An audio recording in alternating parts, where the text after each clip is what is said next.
So, not quite sure how we've made it to August, and I'm only just now recording my January 2019, January 2020 favorites list. But here we freaking are, and I'm filming it in August, yet by the time I post this, who knows how the frick much later it'll actually be.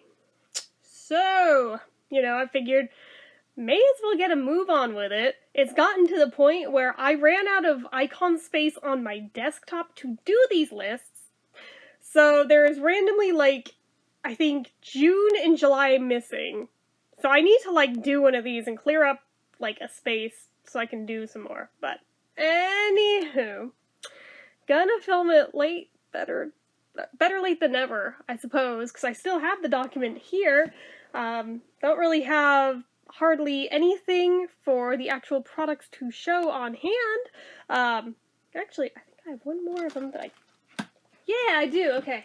Because I was like, I think I only have two, but no, I have one fresh one right here for one of them. But anyway, so, in the spirit of better late than never, and in the spirit of I need to get the hell on with it so I can maybe hopefully get back on track one of these days to be in a timely manner again. Wouldn't that be nice? I've been behind for almost a full solid year, ever since September, I think. So almost a solid year of being behind on this shit. Yeah, I need to fix it. So anyways, gonna jump right in. So with a couple of lippies on here, we had the C.O. Bigelow Mentha Lip Shine Ultra. This I really, really like, and even now, this far down the line, I'm still loving. One of the nicest liquid peppermint lip balms I've ever used. Same with the strong tingliness and everything. I don't know why I delayed getting some of these for so long, but I did. Probably just because of the price point. They're steep, but man, can't trade on quality, can ya? These are so freaking nice to where I was like, okay, having tried when I went and bought a whole bunch from Bath & Body Works when they were doing that really rare lip balm sale on their site last year, which they almost never ever do. So when they did, I went and bought full 15 maximum. There were still some I missed, but I mean, I got as many as I could. So anyways, there's that. And I also really loved the Burt's Bees Sweet Mandarin back in January. Although we are now in August and I'm only down that far. So while I had my love affair with it, I did kind of quickly start to burn out on it too. Oh god.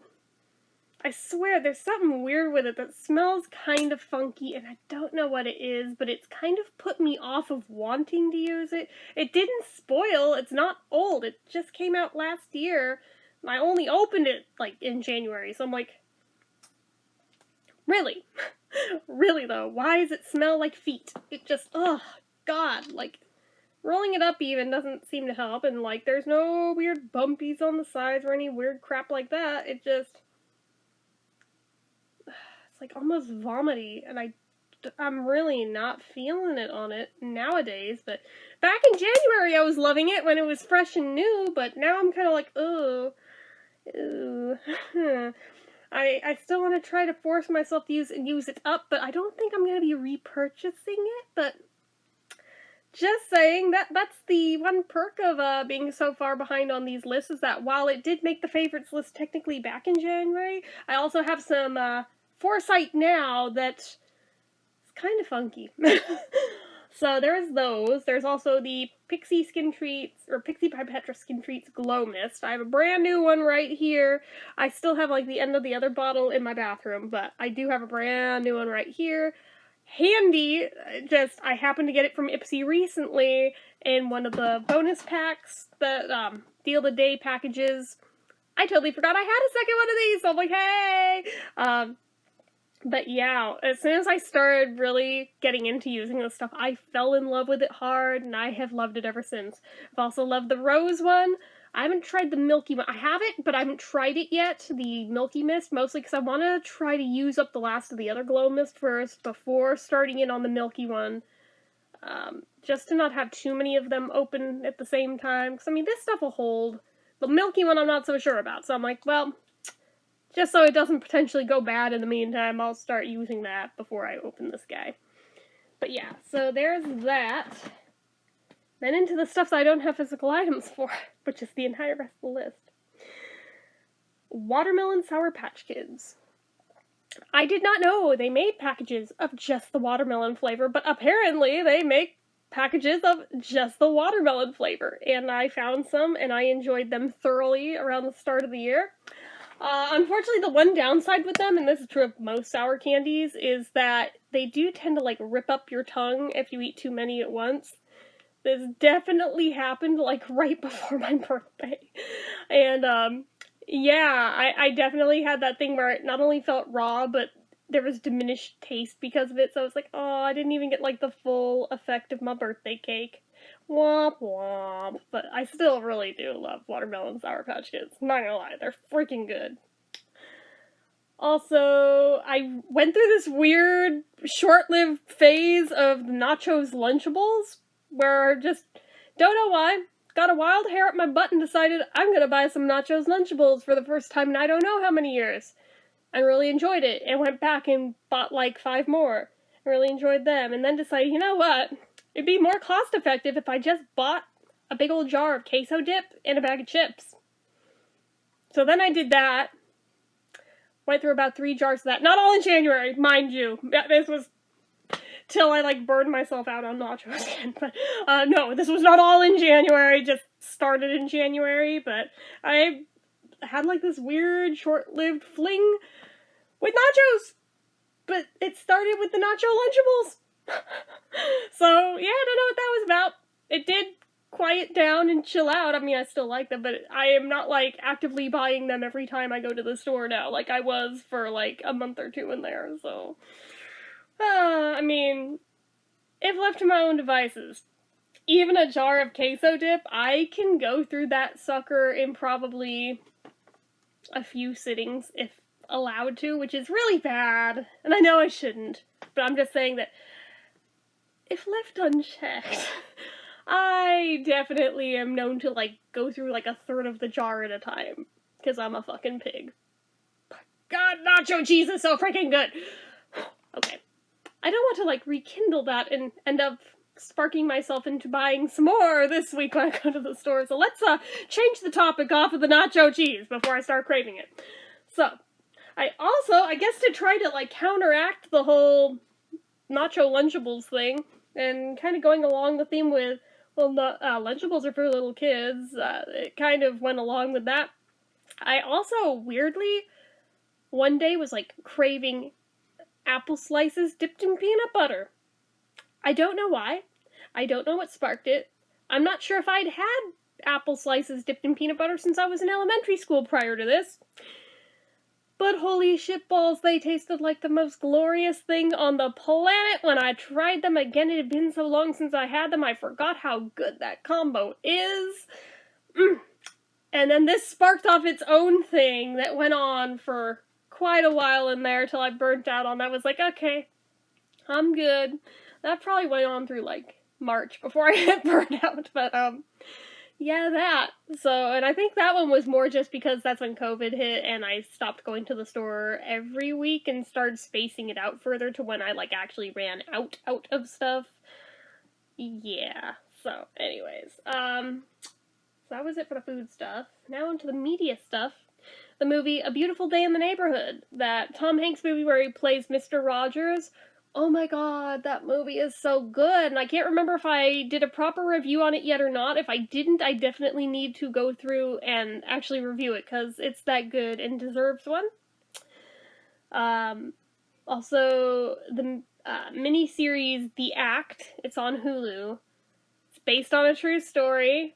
I feel like I either must have recorded this list in the past, or I must have reviewed that show. I feel like I reviewed the show, that must be it. But yeah, it's based on the true story of Gypsy Rose Blanchard, who notoriously murdered her mother after her mother had basically conned her entire life into believing that she was horribly, like, terminally ill and put her through all these unnecessary medical procedures and surgeries, all sorts of crap. It was basically Munchausen, however you say it, by proxy. It is a horrific case. It's probably one of the worst cases I've ever heard of it, and it's a very famous case. I remember hearing about it in the news back when it happened. I feel like I said that in that review too. So I was familiar with this case when I heard that this was turned into a show. That was why I watched it, because I was like, I've heard of these people. I remember hearing about this when it happened. Holy crap. And it was done very faithfully well to the true story. So, I mean, if you like true crime, I feel like you probably dig that show. And I feel like this is all just rehashed from that fucking review. But anyways, moving on. I also really enjoyed the movie Ready Player One. I finally got to see it.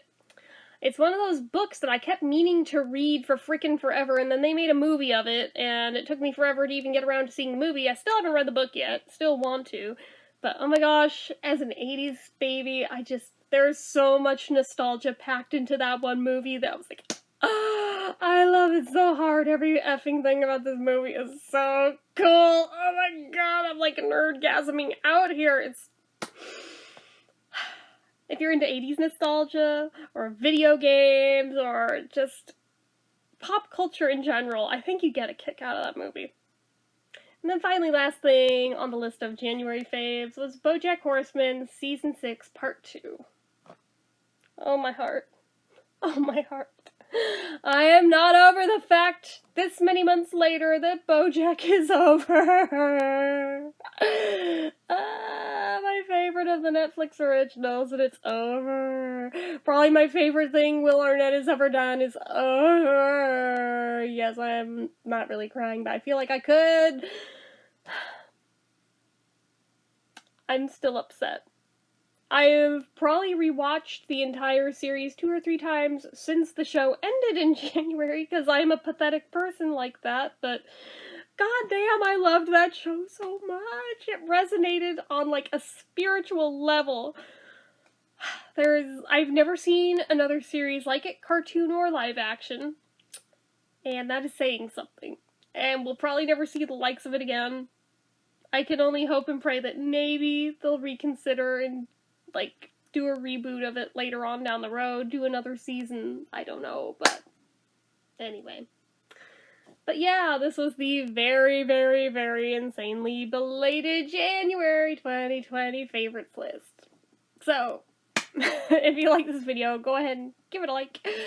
If you're not already and you'd like to click subscribe, hit that notification bell icon so you never miss an upload, leave comments down below, make sure you're following my social media accounts, my Facebook fan page, my Twitter, my Instagram, my Etsy, everything and more, it's all down below, and if you like what I do here on this channel and you'd like to help support it, the donation link, as always, is down in the description. Anyway guys, till next time, bye bye.